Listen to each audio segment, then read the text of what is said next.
And then there is an additional area out here on the potentiometer that needs to be soldered to. Some guys don't do it, but occasionally you can get a little bit of a hum in the background if you do not. And it may result in improper operation. And what it is you want the ground side of the pot grounded to the chassis. And we're putting some solder on there, as you can see. And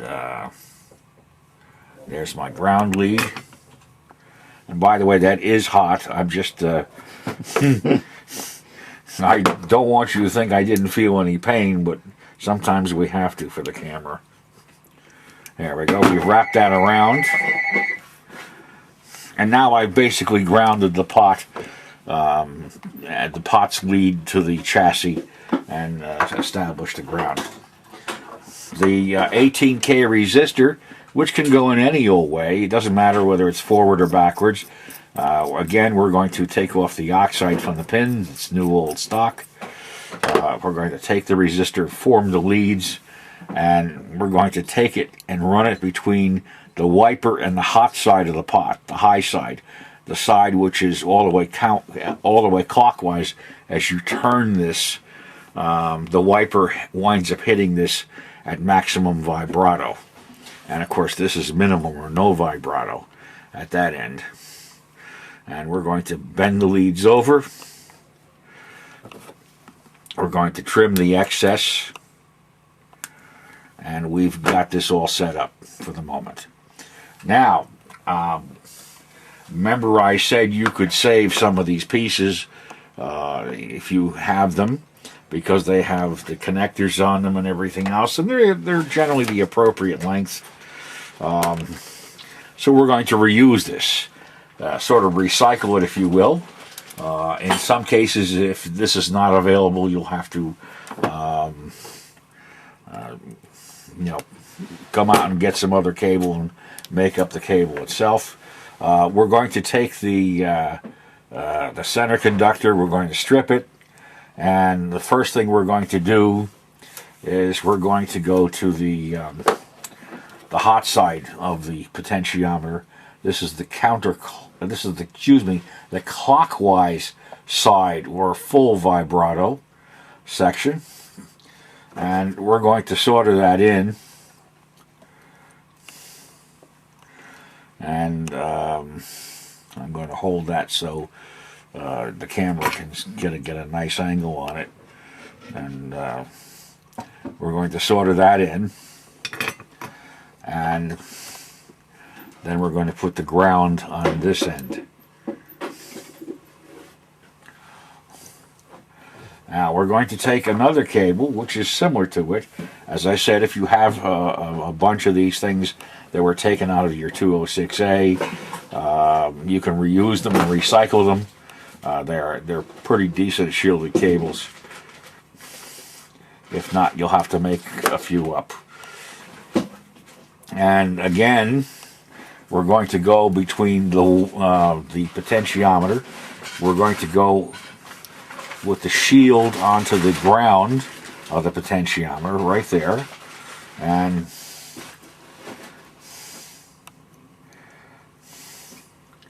we're going to take this the entire assembly and solder that up.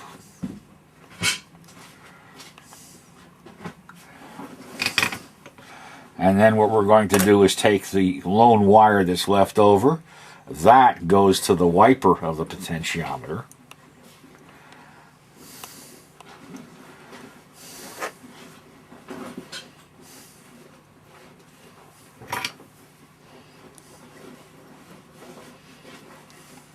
Like that. Alrighty, now the end that goes to the maximum, the 18K and the ground, that one goes to the one marked VIB, Vibrato, on the unit. And I think I can see that we're going to have to give this a little bit of a force fit. There we go. And the other one goes over to where it says ground.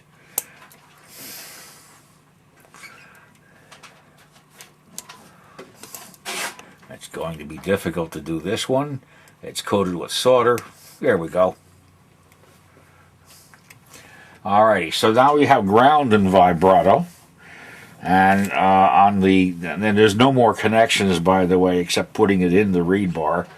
And now we're going to take these two. The ground side goes to, see these 3 pins down in here. I don't know if you can zoom in on those. All 3 of them are ground.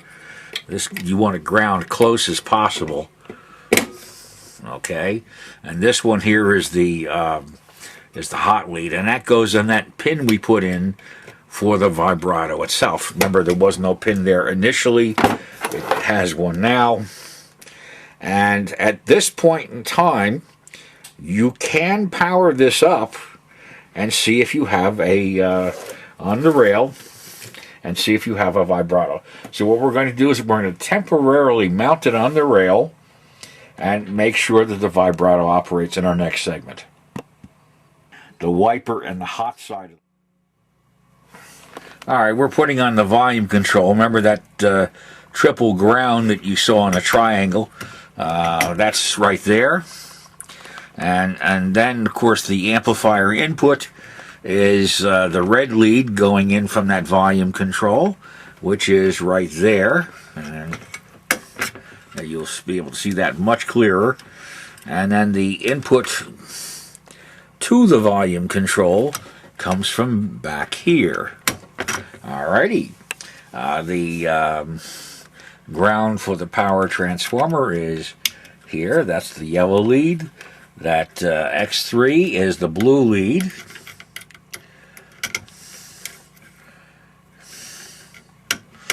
There we go.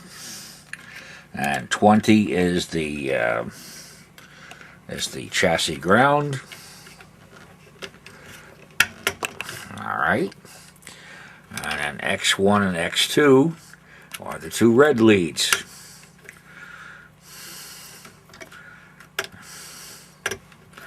Now, if we've all done this carefully, we want to hook up a speaker.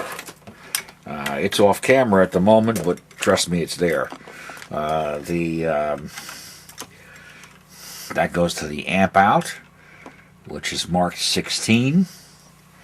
And then the next step, of course, is to make sure the unit is turned off. And we have an adapter here to run the rail. And now we're ready for the smoke test. Okay. As you can hear, the vibrato is running. And this way, it's not. Now, what you're hearing is hum pickup. There's no reed bar on it. It's picking up hum from various things, fluorescent lights, and some of our equipment and around here. But basically, the vibrato is operational. And we have further upgrades we can do to this, and we'll cover them in the next segment.